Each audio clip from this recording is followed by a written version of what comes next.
In New York, we used to refer to as the Brooklyn juries, who simply would not convict even guilty black criminals, not innocent black Hold up, criminals. Ms. Coulter. Please stop. Please stop.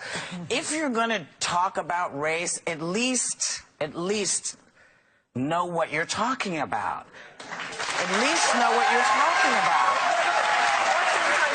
Well, tell me how much you know about being black. Well, this isn't about being black. Well, but you just said, you just made all these statements about how black people feel. Tell me how you know that. Yeah, you did. This is not a book about black people. It is a book about white liberals. And I do know, and this is a fact, that once for years, Republican policies on crime and welfare, for example, were called racist. When they finally got implemented, after the O.J. verdict, I might add, by Giuliani in New York, Reagan and Bush judges overall, tens of thousands of black lives were saved. That is a fact. I don't have to know about being black, but I know because your facts are just a little shaky. I mean, you're saying that because black people, because liberals are what? Because liberals have abandoned black people now because.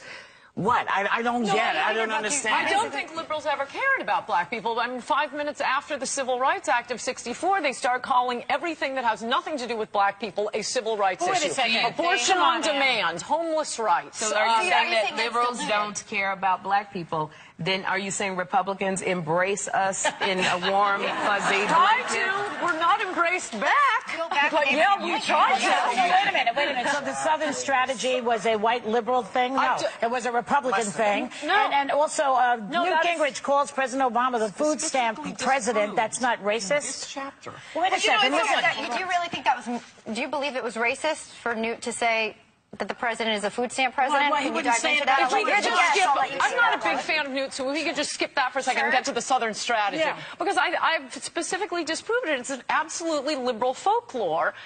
Republicans were winning the South since 1920. It was the outer states of the South. It was Texas, Tennessee, Kentucky, Virginia. Voting. What are you talking about? We weren't allowed to vote. Who was trying to get them to vote? Republicans were. Yeah, and the first black congressmen were all Republicans. And the first black governor was a Republican. You're talking about way back. That Republican is so different from No, that is definitely what we're told. But in fact, the Democratic segregationists were all liberal Democrats. It is a lie that they were conservative Democrats. Everybody was a segregationist, darling. You know, basically, everybody was. White people were. It didn't matter whether they were Republicans or not. Ask you a question. The first integrationists.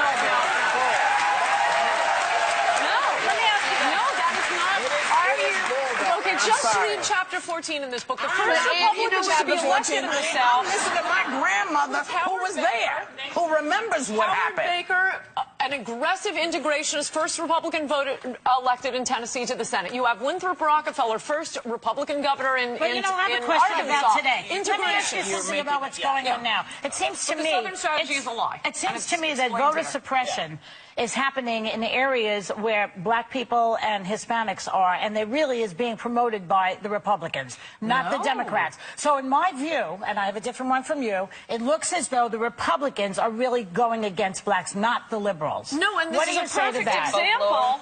Yes, it is, and it's a perfect example. No, I'll explain why. Of liberals using the label of civil rights to promote a liberal cause they support, i.e. voter fraud. In fact, one of the first states in the Union to pass voter ID bills was Rhode Island, 85% Democratic legislature. And who pushed it? A black Democrat in the House, a black Democrat in the Senate. That's a fact. No, you may pick out Rhode Island, but there are other states where it's completely Republican-driven. Why would black Democrats be pushing this? Because they had seen voter fraud. The Hispanic vote to go to Romney. Can I ask a general question? Every book that you write is very controversial and shocking, and it's usually an opinion that's disparate with everybody else's. Do you just write these books and try to find whatever it is that's going to make everybody say, well, you don't believe this crap. The reason, it's an excellent question. The reason I write these books is because I try to correct things that people believe that are just false. This is a question, because I was reading a book. and you're the only one that says it. Well, there are a few things. I mean, discovering that we never won the Goldwater states and Republicans didn't win the Dixiecrat states until the Dixiecrats died out. You keep staying back in the past. You got to come into the present. But this is what I want to say. That's new to me. The rest of it, other people know. In reading your book, you know, you keep saying if you would read chapter 14, if you would read, you make such divisive comments and incendiary comments and hateful comments at times. It makes people not want to pick up your book and read it. So people agree with her. Read it. Yeah, well, people agree with No, it. I don't think so. You name a hateful comment in here. You know, when you talk about you stay in the past, that Republican. No, only because it was brought up.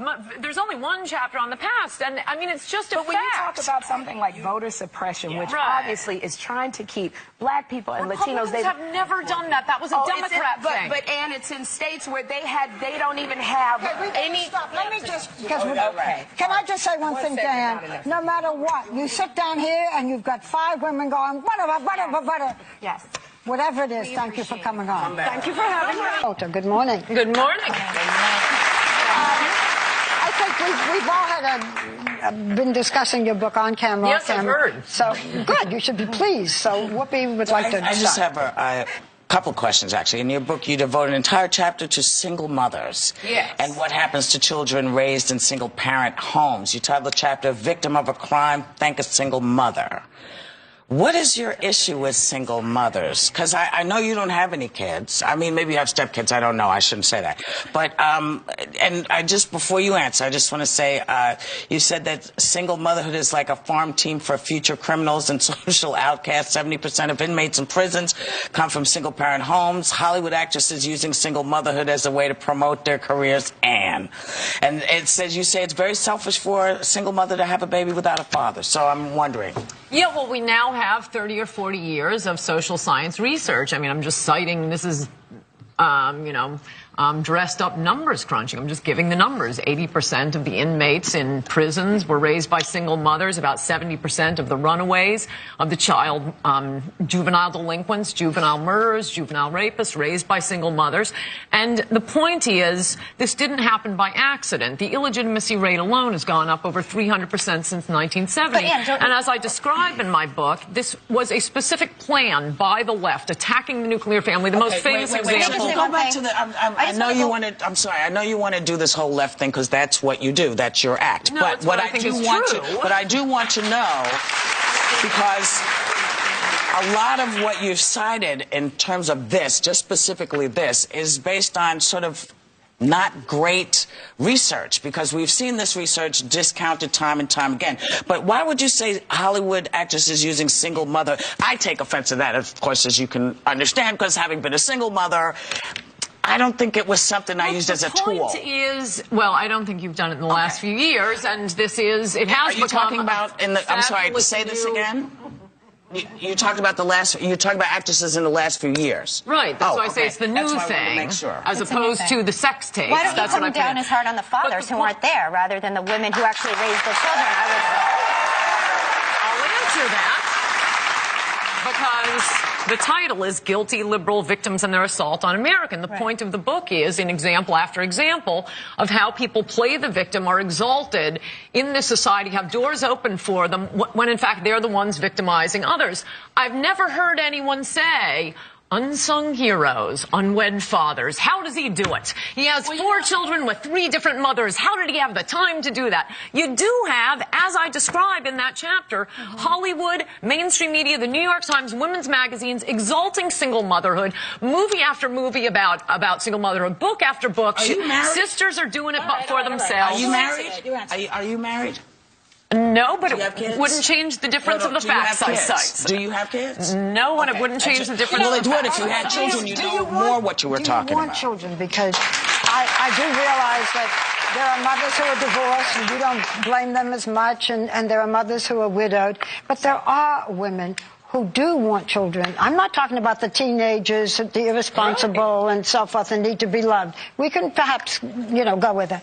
But there are women who do want children. Yeah, that's what I write and about. Single mothers. And how selfish it is. That is precisely what... And can take care of these children and give them happy homes or adopt these children. Okay, no, I am not, and nor are the studies. Racism, all those things. Absolutely not. You are wrong about that, and that is the interesting... Kill anybody. That's all I'm saying. No, it's of course it's not every... The point is you look at it from the other end. When you look at the prison end, and no, it is not true that I'm leaving out race. There is, in fact, I cite a study by the Progressive Policy Institute, a liberal institute, saying that if you take single motherhood out of the equation, the black and white crime rates are exactly the same. So you take everything else out. Single motherhood is not good for children. That is a fact. And it is a fact that it is promoted. I would like to ask you, because you know, there's some nuggets of truth that you have in stuff that you write, but I don't see any compassion that you have. Do you go out and do you talk to single young girls about trying not to, you know, to use birth control? Are you trying to be part of the solution? Well, sure, as opposed to just judging and throwing out stuff? Look, the more non-judgmental we have been about the mothers, the more real victims have been created. Can I ask you millions something? and millions per year. I mean, it's not like this is some inevitable number that we must have of children being raised by single mothers every year. It wouldn't have gone up by more than 300% since 1970. Let's move on that topic, because you call it liberal victims. You know, the biggest victim this week is your girlfriend, Sarah Palin. She is whining about everything. The media was wrong. The media was horrible. By the way, she has a child born out of wedlock. The media attacked her daughter's unborn child. She's acting like a victim now, and why is it just liberal to her victims? Give me a break. No, but the point of the book is not to say that there aren't any victims. Of course there are victims. That's my point. Victims put together there. Liberals play the victim while creating real victims. I'm not saying there's no such thing as victim, but can we get back to what you were attacking me for when I wasn't here? Which is good to have black celebrities. Yeah. See, now I've never heard my book. Well, no, I just want to respond. Follow up on what we were saying about you're saying that they identify with their black side, and we had something to say. What did you think that I was trying to read people's minds? I believe someone said, or that I've had some personal experience with them. To the contrary, as I cite in the book, I am talking about things they have done and said. Barack Obama writes his first book. I think it was his first book, his autobiography, "Dreams from My Father." He identifies with the father who abandoned him. He met one. I read the book. He praises his mother off with it. Can I just move on? We don't have that much time. Wait, you guys attack me for it and I can't respond. Halle Berry accepts the Academy Award. Okay, just let me answer. Barack Obama felt that Halle Berry accepts the truth. We are not attacking you. I have You never wrote something heard my book provocative. read aloud like you're reading Mein I'm Kampf, about to and read I it just loud. did. Can I just read a section aloud? Yes, and read it like you're reading Mein Kampf again. I don't think I did that. I think you did. You spat out the words when I wasn't sitting here. Let me do this. Throughout John, because I'd like to discuss something current. Throughout John F. Kennedy's presidency and beyond, reporters notoriously hid the fact that JFK was a venereal, disease-ridden sexual profligate and drug addict. The courtier press was too busy manufacturing a nonsense image of Camelot. I read this because I'd love to hear your view on Caroline Kennedy's desire to become the Senate. Was that yes, that was lovely. You could do the audio book. Well, we don't know that much about her. Nobody's attacking you. I just don't appreciate the way you're talking to her. I mean, nobody is attacking you. You didn't have to talk to her. I wasn't like here. That. And you're describing the thing from here. I just think, Ann. Go on. Okay, I think we can move on from tone and get to substance, but he's flashing rap, so... Well, here's the deal. Since we'll wrap as soon as it's time, but you sort of just did like two great put-downs in one sentence. I want to reiterate. Nobody was putting down or attacking you. Look, you're claiming that I was basing it on personal experience. I was not basing it on personal experience. The question, were you? Halle Berry's Academy Award acceptance speech went on and on about how she was doing it for the blacks. That is identifying with her black father. I'm talking about what they do and say in public. You can't take it, can you? You can dish it out, but you can't take it. We'll be right back with Ann's book. We're fine. We'll be right back.